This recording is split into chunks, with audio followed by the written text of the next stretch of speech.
Governors of the 6 southwest states, Lagos State, Ogun, Osun, Ekiti, Oyo, and Ondo State, have all agreed to establish a new joint security outfit in addressing the rising insecurity in the region. Now, concerns have been growing over the movement of bandits and the suspected terrorists from northern Nigeria into the southwest, previously seen as a more peaceful area.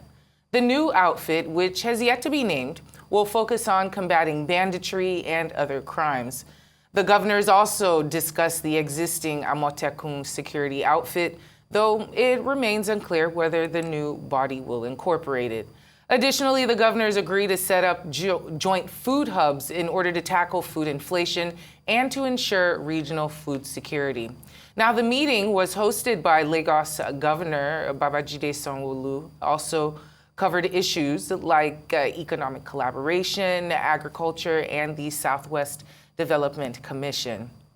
Well, to provide an expert analysis of the plans by the Southwest governors to form a regional security network and the prospects and challenges of such an endeavor, we're now being joined by retired Federal Capital Territory Commissioner of Police, Lawrence Alobi. Good afternoon. Thank you so much for joining us today.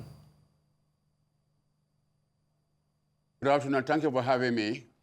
Well, these joint surveillance monitoring teams that these Southwest governors have constituted or are thinking of constituting, what do you make of the timing and also the synergy that's being shown amongst these Southwest governors at this time? Yeah, thank you very much. It's a very commendable action or effort, and it shows that the governors of the Southwest actually are concerned about the security and well-being of the people of their states. And also, they are also working in line with their oath of office. When they said, when they took an oath of office, they said, we will uphold the Constitution and the Constitution of Nigeria. And Section 14B of the Constitution provides that the prime purpose of government is security and well-being of the citizens. And if the prime purpose of government is security itself, security is a driver of peace and security. When there's security and peace, of course, it drives, it propels other areas of development in terms of even food security, which you just mentioned. Because if the farmers feel secure in the farm, you go about their business, they will farm, and then food will multiply, they will farm and bring about, produce more food. And even economic development, in terms of economic activities and so forth, people go about their business without intimidation. So I think this is a step in the right direction, and I commend the effort of the governors of the Southwestern State, the 6 governors. It shows that they have want to come to the realization that this life is not mainly based on competition, but cooperation and collaboration. When we collaborate and cooperate one another for achieve a common purpose, the result is also very, very rewarding. Because security is a threat that affects the 6 states that are contiguous to one another. If one state is not safe, if one state protects among the 6 states, protects itself, secures itself, and other state around it is unsecured, it becomes a threat. So when the 6 states now come together and collaborate together, put their resources together, and have an outfit that will now oversee the security of the region, of the 6 states, I think it's a welcome development. And I think other states will also emulate, which other regions will emulate. I think even the Southeast too have a similar version of that outfit, what they call Ebubagu. So I think it's something that is very, very welcome. There's so many advantages. One, it will help to check security, and also go in line with the Constitution, which is Section 14, which I quoted earlier. And also, the federal government alone cannot fight security.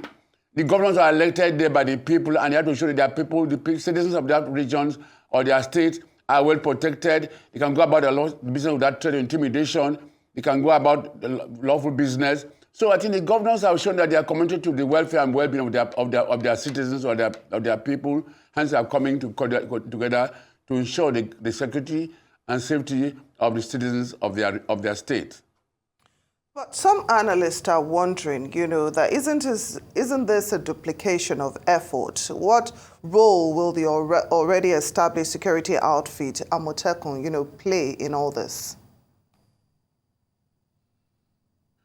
Yeah, I think, sometimes you need to be creative in life. As leaders, you have to be creative and and innovative, if they have seen that maybe their molecular structure is not coping effectively with their desired objective, they might be innovate and be creative and bring something innovative that will add value, that will ensure that what the intended objective is achieved.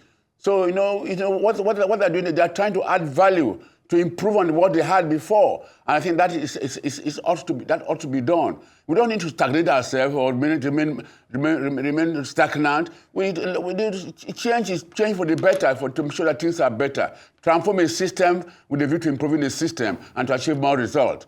So I think it's a good idea. And you see, those who are raising eyebrows against this innovation, this creative thinking, and I don't think they understand.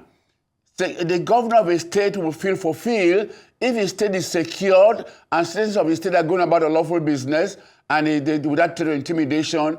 Like we know with little security threat, kidnapping, banditry, all sorts of crime are being committed. And today again, you have most states have been challenged with the problem of illegal possession of illegal arms and ammunition. So with this collaborative effort and cooperation, I think they'll be able to check this menace and make their state safe and secure. And they can also come together and even create a trust fund. A trust fund they can pull their resources together and ensure that because today security is technological driven and intelligent based, and they be able to get more equipment like drones, where they can police and have aerial patrol. They can monitor the whole region, and their boundaries have effective checks around their boundaries.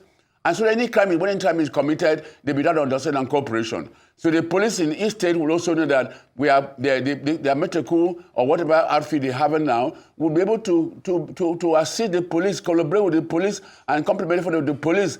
And the police, of course, will have its function as an elite agency, internal security, to supervise and coordinate, to supervise them and give the rules of engagement. What they should do, if somebody is arrested, what should they do, and so forth, and guide them. With this, I think it will be better for the 6 states that comprise this, that have come up with this wonderful, innovative, and action, which is very, very commendable and very rewarding for the security of the people of the 6 states.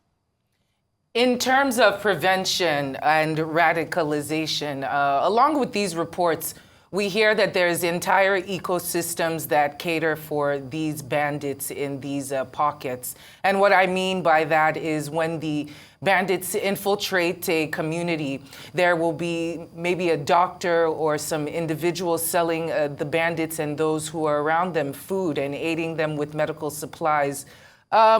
What can security agencies do to better orient the people to not welcome, not encourage the bandits in their communities or compromise themselves by giving them food, medicine, aiding them, by shunning them, so to speak? What can be done to send that message across better? Yeah, a lot can be done. For instance, the people being security conscious. Security consciousness is key. Because when they're security conscious, like when I used to be a young man, I used to read a book that said, sleep like a snake and sleep like a cat.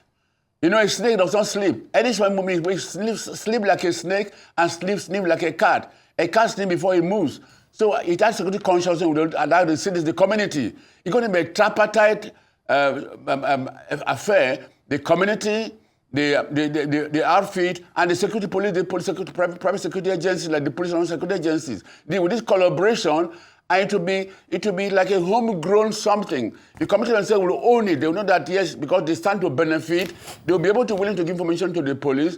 And when the citizens see that this outfit is very effective and friendly, they are working to win the hearts of the citizens, they'll be willing to give information. That information will not be analyzed and evaluated. That becomes intelligence, which intelligence can share amongst themselves. So I think it's a welcome development. And again, you know that there's no crime-free society in the world. As a sociologist, a criminologist, I know that. There are bound to be crime. But the point is that what strategies have we put in place to check crime? And the people, it is only through the people. When the people realize that the police, the security agencies are doing well, they compare with the security agencies. And when the security agencies are also doing well, it will also motivate the people.